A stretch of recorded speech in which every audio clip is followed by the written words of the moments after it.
Bienvenue dans le show. Aujourd'hui, 84e épisode du podcast, du show Accès Succès.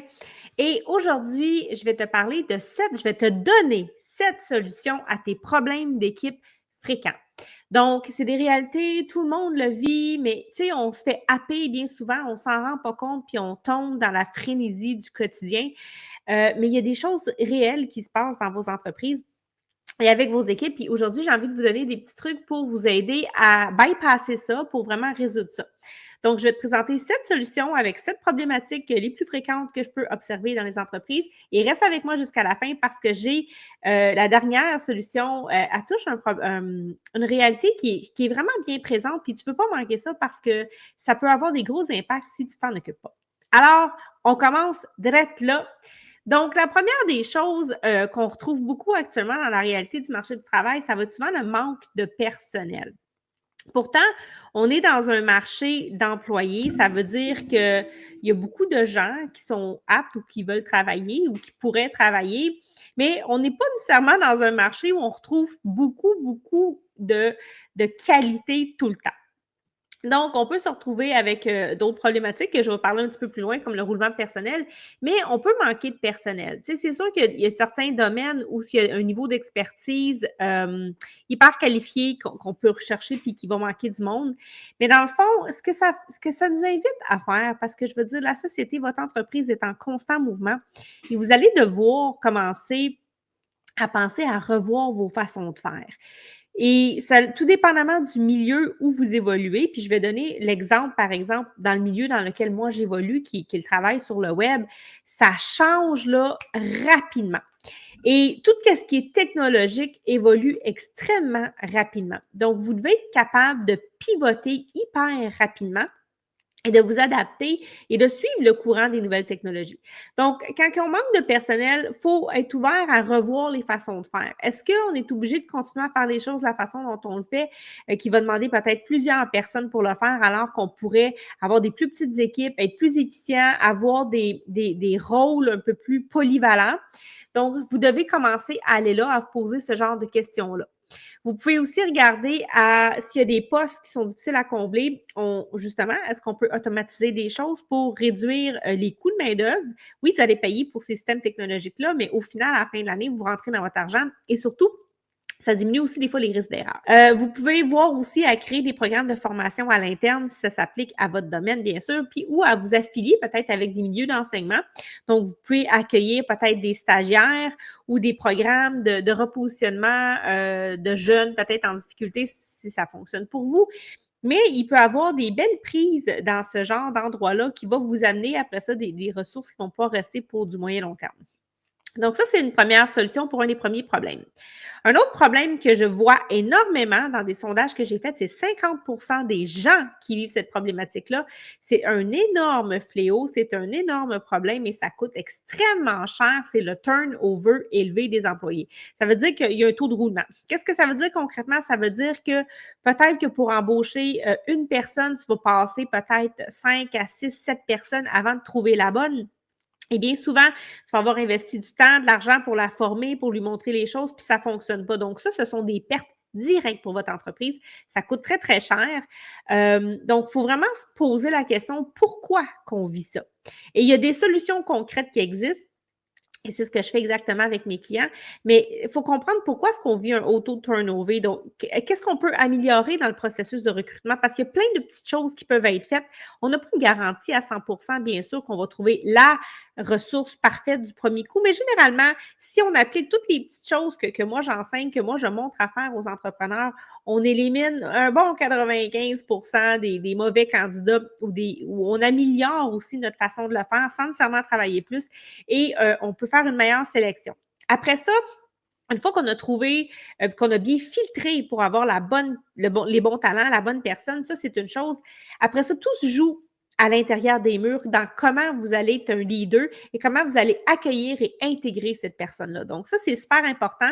Le processus d'intégration, les 90 premiers jours sont cruciaux, autant pour vous que pour cette personne-là.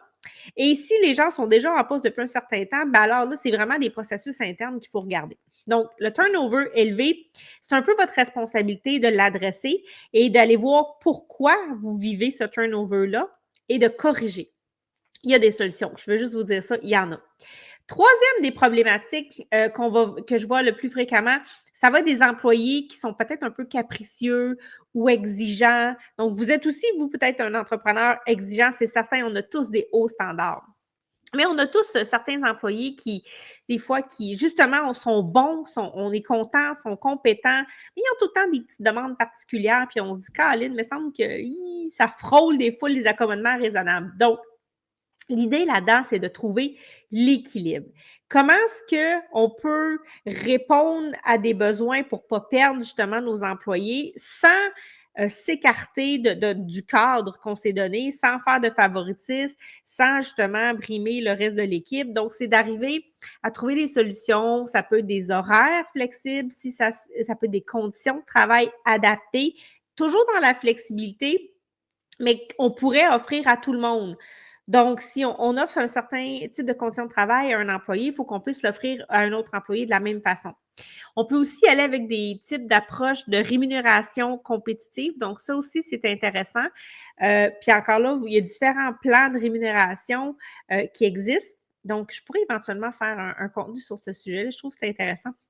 Mais on veut répondre, puis tu sais, tout part aussi d'un bon screening dès le départ. Donc, c'est quoi les attentes de ces employés-là? Ils veulent quoi? Ils demandent quoi? Et voyez comment on peut se rejoindre, dans le fond, les deux à mi-chemin là-dedans. Et que ça réponde évidemment, on ne vous demande pas de vous sacrifier, là, puis de faire des pieds et des mains pour garder quelqu'un, mais tu sais, puis comme je vous dis, l'important là-dedans, c'est de maintenir aussi que ça soit donnant-donnant, win-win, et que ça soit équitable aussi, que vous pourriez offrir les mêmes types de conditions à tout le monde. Donc ça, c'est pour les employés qui sont capricieux et exigeants. Donc, si tu aimes ce que je suis en train de te dire, s'il te plaît, fais-moi un j'aime, partage, viens m'écrire dans les commentaires. Ça va m'aider à soutenir la chaîne, puis ça m'encourage à continuer à te donner du contenu de valeur comme ça. Alors, je continue avec le quatrième problématique que je vais voir. Ça va être la démotivation des équipes, des employés. Et ça, là, j'ai envie de vous dire tout de suite, vous n'êtes pas 100% responsable de ce facteur-là. Par contre, en tant que leader ou chef d'équipe ou gestionnaire, vous avez la responsabilité d'influencer cette équipe-là à retrouver un peu de pep, à avoir une motivation pour qu'elle reste engagée et performante. Parce qu'une équipe qui est démotivée ne donnera pas un bon rendement. Donc, il y a plusieurs facteurs qui peuvent expliquer pourquoi les gens se démotivent. Et des fois, c'est peut-être même pas des facteurs qui sont liés à vous, à votre entreprise. Les gens ont une vie, peuvent être en train de se séparer. Il y a peut-être un parent, un enfant qui est malade, il y a peut-être eu un pépin. Bref, toutes sortes de situations qui est propre à la personne, à votre employé, pour lequel vous n'avez aucun contrôle, puis ça ne vous appartient pas. Ceci dit, c'est important quand même d'apprendre à connaître vos équipes, à connaître vos employés. Qu'est-ce qu'ils aiment? Qu'est-ce qui les motive? Qu'est-ce qui fait qu'ils ont envie de se lever le matin? Puis c'est de voir comment est-ce que vous pouvez créer cette synergie puis cette dynamique d'équipe-là qui va mobiliser puis motiver les gens. Donc, il y a plein de stratégies qui existent. Il y a des conférences qui se donnent pour ça. Il y a vraiment plein d'approches que vous pouvez aller aborder. Mais j'ai envie de vous dire, préoccupez-vous de ça. Surtout quand que c'est général. Tu sais, c'est une personne qui vit un mauvais moment présentement dans l'entreprise, bien, c'est une chose, peut-être que c'est personnel, mais si vous observez que globalement, tu sais, l'ensemble de l'équipe n'est pas à son top, on sent qu'ils sont là, mais ils ne sont pas là, c'est pas optimal, posez-vous des questions. Là, il y a peut-être quelque chose au niveau du climat, de l'ambiance, et ça démotive. Donc, vous avez un petit devoir à faire. Il va y avoir beaucoup de non-dits. Fait qu'il faut apprendre à lire entre les lignes. Il faut être capable d'aller voir ce qui se passe un petit peu plus creux. Puis, votre job après ça, c'est d'essayer d'améliorer, de mettre des meilleures conditions, puis d'influencer. Mais vous ne pouvez pas prendre la responsabilité des autres. Donc, c'est là où ce que votre part de responsabilité à vous s'arrête. Donc, ça, c'est pour le quatrième problématique que je vois régulièrement. Ensuite, le cinquième point que j'en ai parlé un petit peu tantôt quand j'ai parlé du turnover, mais c'est les coûts de roulement qui sont élevés. Mais quand je dis roulement, c'est aussi le coût de vos opérations en général, pas nécessairement juste le roulement de personnel. Donc, c'est important de suivre ces chiffres. C'est une pratique qui est très souvent pas mise en place. Je le vois trop fréquemment avec de nombreux entrepreneurs avec qui je travaille. Les gens n'ont pas le réflexe ou ils ont commencé, mais ils ne suivent pas de façon systématique. Ils n'ont pas des fois l'outil pour le faire. S'ils l'ont, ils ne le regardent pas ou il y a encore de la saisie manuelle qui doit se faire. Il n'y a pas d'automatisation. Donc là, les données ne sont pas à jour. Donc, ça fait que ça crée un flou quand on ne sait pas où on s'en va. Et vous devez comprendre, connaître vos chiffres. Vous devez trouver sont où les pertes, sont où les grands écarts. Qu'est-ce qui fait que vous avez un taux de roulement élevé? Et si vous ne regardez pas ça, ça va être extrêmement difficile. Vous allez vraiment naviguer à l'aveugle et ça ne vous aide pas non plus à prendre des bonnes décisions. Donc, il faut mesurer la performance de l'équipe, le rendement, la productivité, la performance de vos grands secteurs d'activité qui font rouler votre business, là. Tout ce qui est la performance en lien avec les ventes, notamment avec la gestion des ressources humaines, ce sont deux gros morceaux. Puis on pourrait rajouter dans la section vente, marketing, parce que, tu sais, tout ça, évidemment, le marketing va faire en sorte que vous allez avoir des ventes. Mais ce sont des KPI que vous devez, de façon non négociable, suivre et mesurer. Il y en a des milliers, là, je ne veux pas rentrer dans les détails de tout ça, mais c'est vraiment une pratique de gestion qui est escamotée, que peu de gens font, ou ils ne font pas bien, puis ça fait en sorte que ça crée des écarts, puis ça crée des trous importants au niveau des finances. Donc, les coûts de roulement sont élevés. Là, il faut se ramener à la performance puis à suivre ces paramètres de gestion. Donc, les KPI, les indicateurs de performance. Si tu as besoin d'aide avec ça, viens m'écrire. J'ai même une petite formation que j'ai créée qui est super abordable, que je vais la laisser dans les commentaires si tu veux, je vais la laisser dans les liens. Mais il y a vraiment des solutions qui existent sans que ça soit compliqué puis lourd, même si tu n'es pas une personne très, très douée administrativement puis tu n'aimes pas ça, il y a des solutions et tu dois vraiment adresser ça parce que ça va te rattraper tôt ou tard. Le 6e problème que je vois régulièrement, c'est vraiment tout ce qui touche le mouvement, dans le fond, le mouvement qu'on vit présentement avec toutes les technologies, hein?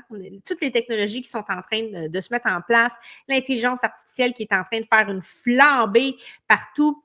Et bien sûr, il y a beaucoup d'entreprises qui sont encore à l'ère du dinosaure et du papier et on aime ça, on est habitué de faire d'une certaine façon, mais tu sais, honnêtement, il va falloir, si tu veux survivre dans les prochaines années, puis assez rapidement, que tu fasses ce virage-là. Donc, c'est un virage technologique que ça va te demander de faire.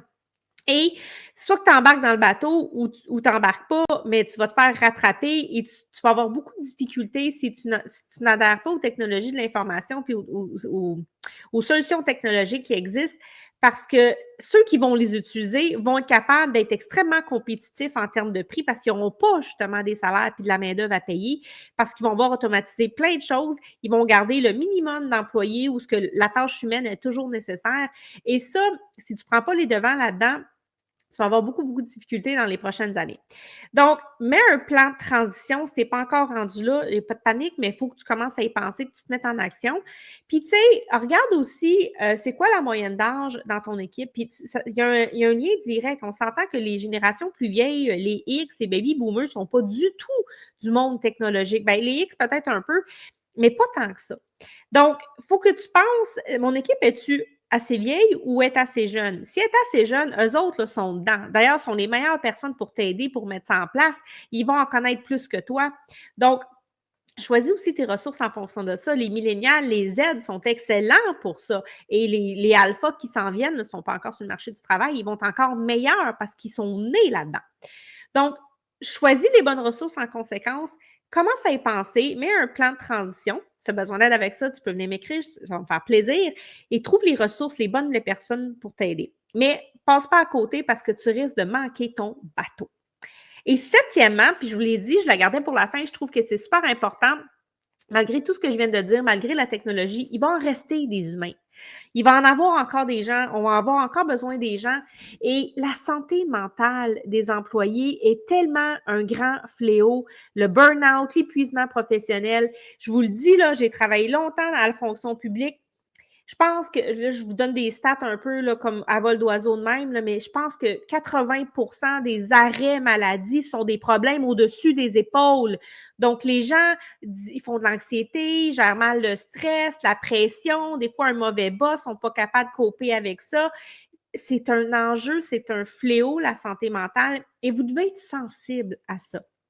Vous devez être sensible à ce que les gens vivent. Est-ce que peut-être c'est vous, l'entreprise, qui les fait vivre certaines émotions? Puis ça peut être carrément, même pas en lien avec vous, comme je disais tantôt, ça peut être avec des problèmes de vie personnelle. Donc, c'est important d'avoir peut-être des, si vous n'êtes pas une grosse entreprise, vous pouvez avoir des partenariats avec, faire venir en entreprise, il y a des gens, il y a des spécialistes de plus en plus qui donnent des conférences, qui vont offrir du soutien. Il y a aussi, ça peut être de mettre en place des programmes d'aide, de soutien aux employés qui sont tout à fait confidentiels. Les gens, ils ont des gens vers qui ils peuvent se tourner pour avoir de l'aide, du soutien, pour éviter justement qu'ils tombent en arrêt maladie, parce que ça aussi, après le taux de roulement, c'est quelque chose qui coûte extrêmement cher. Puis non seulement ça coûte cher, mais en plus, ils sont pas là. Il faut les remplacer. Donc, bref, je ne m'embarque pas là-dedans. Mais c'est une véritable réalité que vous pouvez vivre. Donc, ce sont les 7 problèmes que j'ai répertoriés, que j'avais envie de vous partager avec des belles solutions que je vous invite aussi à mettre en place. Donc, je vous ai parlé des KPI. Si vous voulez vous procurer la petite formation, je vais laisser le lien dans les commentaires. Mais j'en profite aussi parce qu'on est quand même à la fin de décembre, donc on est à la fin de l'année 2024. Puis en fait, peu importe le moment où ce que tu vas écouter cet épisode-là, c'est aussi applicable. Mais c'est le moment de faire le bilan annuel, la planification de la prochaine année, de faire les projections financières. Et j'ai justement une super formation simplifiée, là, moins d'1 heure. Tu vas apprendre les 3 grandes étapes pour faire ton bilan annuel, ta planification stratégique et ton montage budgétaire. Donc, je vais aussi laisser le lien dans les commentaires si tu veux te procurer cette formation-là qui est actuellement en promotion pour la fin de l'année. Il n'est pas trop tard, ça va t'aider à planifier justement ton année, mais aussi chacun des trimestres. Donc, si tu écoutes cet épisode-là, puis on est rendu, je ne sais pas, au mois d'avril, ben, tu peux déjà planifier aux 3 mois et au mois. Alors, je laisse ça ici. Je vais le laisser dans les commentaires. Je vous dis merci d'avoir été là, puis on se retrouve la semaine prochaine. Ça va être Noël!